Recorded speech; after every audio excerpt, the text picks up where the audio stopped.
जय जगन्नाथ। शुभ सकाळ समस्त को। मु बर्तमान आम ढीव को आसी किसी परिवा पई ओ पई पिजुली भी आसी एठी आमर पिजुली गछ भी गोटे अच्छी बहुत भल पिजुली भी हुए ए ओ गछ भी अच्छी वो भी होती नेबी आज आ चलतु पिजुली तोलिया। आपण मैंने देखिपे पिजुली पाचिकी भी गली पड़ी बादुड़ी खाई छोट छोट पिजुली भी गली पड़ी। देखो केते बढ़िया पिजुली भी होती। ये पिजुलीटा मस्त आपको नहीं जा आज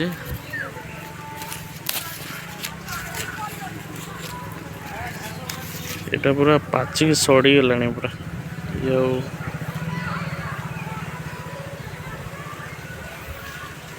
रखा और बहुत पिजुली होती।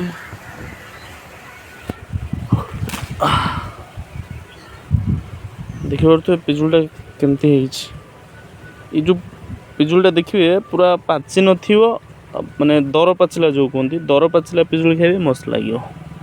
पूरा पाचि गले तो भल लगे।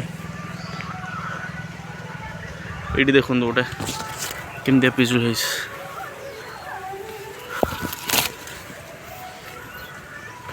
सब रखीदे।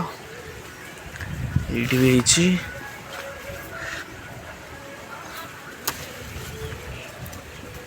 ये तीनटा जाक नहीं जा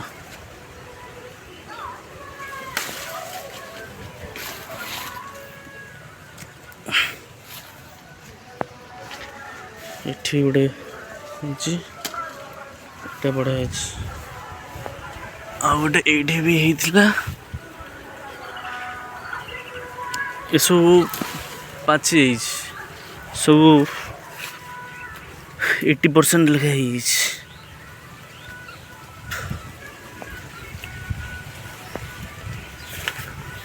और यही डाल भी बढ़िया पिजुली गोटे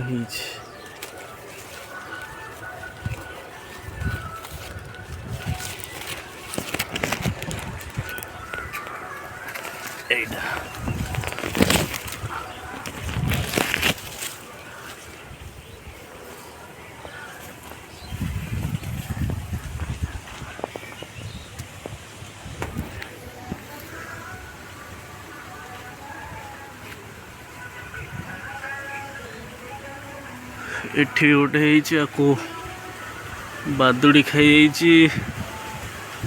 पोक भी खाई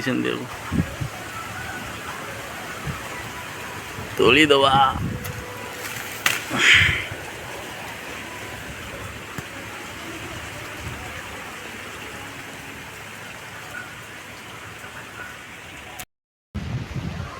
सांग मैंने परिवा तो बहुत किसी तोली सारे आ पिजुली भी बहुत किसी तोली सारे। एवं बाकी रहा वो किसी तोलिबा तो मु तोलिया पूर्व किसी कथा कहीदे।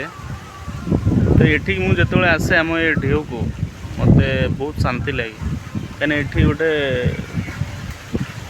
एते एनवायरनमेंट एते भल लगे मत एते शांति लगे जो कि किसी समय अटकी रही जाको भल लगे। तो ये आमर सब प्रकार फल गछ हो सारा नड़िया गछ पिजुली गछ आंब गछ भी अच्छी। मु आगुरी ये बाबद रे गोटे वीडियो भी बनई से मु अपलोड करी नथिली जेहेतु से वीडियो भी मो पाखे अच्छी। तो ये गोटे भल लगे ये गोटे माने परिवेशटा भल लगे। तो चलतु एबे आमे ओ तोलिबा। सांग मैंने देखु एत सारा